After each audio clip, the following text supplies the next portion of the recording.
persidangan Yuliari Batubara, mantan Kabiro Umum Kemensos Adi Wahyono menyebut perusahaan Herman Heri paling banyak kecipratan jatah pengadaan paket bansos COVID-19.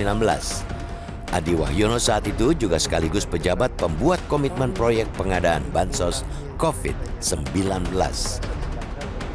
Daftar perusahaan yang mengerjakan pekerjaan pada tahap 9 ini informasinya masih sesuai dan diberikan kepada saya sebelumnya, yaitu dengan formasi kuota. 1. Kuota sebanyak 1 juta paket diberikan kepada grup Herman Heri, Ivo Wongkaren, Stefan Tingan Bina Lingkungan. 4. Kuota sebanyak 200.000 paket diberikan kepada teman, kerabat, kolega dari Yuliari Batubara. 1. Yang tadi Pak, pada tahap 9. Ya. Selanjutnya, pada tahap 9 ini. Saya ingat pernah dipanggil beliau. Enggak, jawab dulu, benar. Ya. Adi Wahyono bahkan mengungkap pernah ditelepon oleh Herman Heri gara-gara jatah pengadaan PT Anomali Lumbung Arta akan dikurangi 50.000 paket. Waktu itu saya telepon Stefano, anaknya Pak Herman Heri. Stefano, anaknya Pak Herman Heri. Apa yang kemudian saksi bicarakan bersama dengan Stefano itu, dan apa yang diperintahkan menteri, kenapa menghubungi Pak Herman Heri?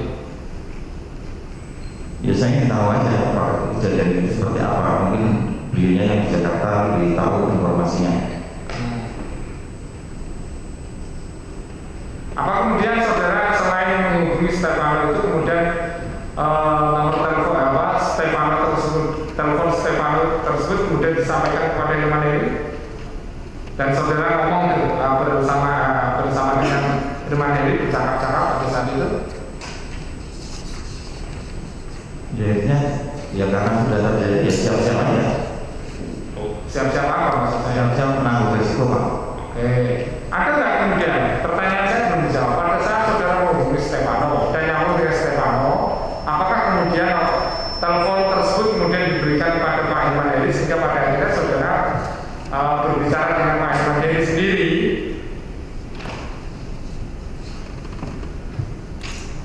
Ingatnya saya hanya bicara sama Stefano. Tidak cuma itu, nama Herman Heri bahkan disebut dalam pertimbangan vonis Yuliari Batubara yang dibacakan oleh Hakim 23 Agustus 2021 silam. Semua perusahaan yang ditunjuk sebagai penyedia dalam pengadaan bansos sembako tidak memenuhi kualifikasi, sehingga seharusnya tidak layak untuk ditunjuk sebagai penyedia dalam pengadaan bansos sembako dalam rangka penanganan COVID-19 di atas, antara lain A. PT Anomali Lumbung Arta yang merupakan perusahaan titipan terdakwa dan selalu mendapatkan kuota sangat besar dengan total 1.506.900 paket adalah merupakan perusahaan yang bergerak di bidang elektronik sehingga tidak mempunyai pengalaman pekerjaan yang sejenis.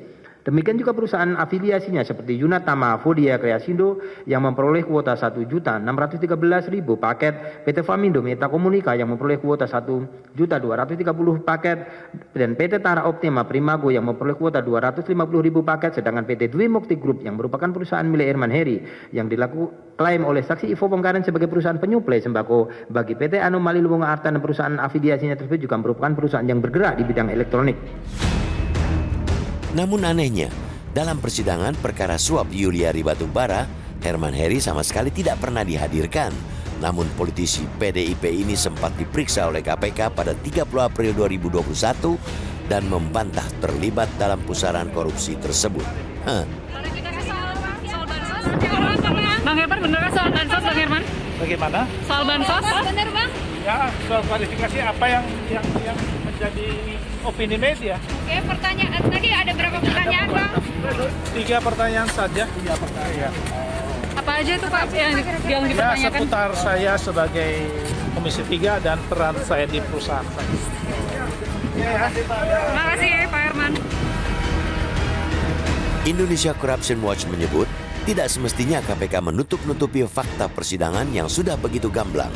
Tidak hanya Herman Heri, KPK juga harus menelisik peran politisi Ihsan Yunus yang juga diduga terlibat pengadaan paket bansos COVID-19. Kita sudah disuguhi pada fakta-fakta persidangan yang secara jelas menyebutkan bahwa ada nama-nama politisi begitu ya. Kita sebut saja yang tadi dikatakan Herman Heri dan Ihsan Yunus yang juga disebut dalam dakwaan di situ.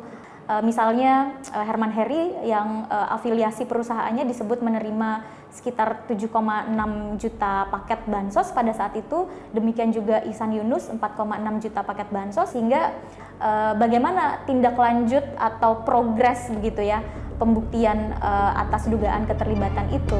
Dugaan korupsi pengadaan bansos COVID-19 sudah begitu gamblang. Mantan-mantan penyidik KPK bahkan sudah menemukan unsur kerugian triliunan rupiah dalam kasus ini. Namun aneh tapi nyata, KPK tak kunjung tuntas mengusut kasusnya. Wajar publik bertanya-tanya, KPK serius mengusut atau sekedar tarik ulur kasus? Hah?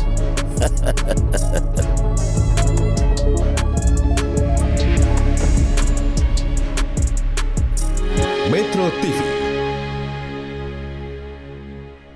Jelajahi cara baru mendapatkan informasi. Download Metro TV Extend sekarang.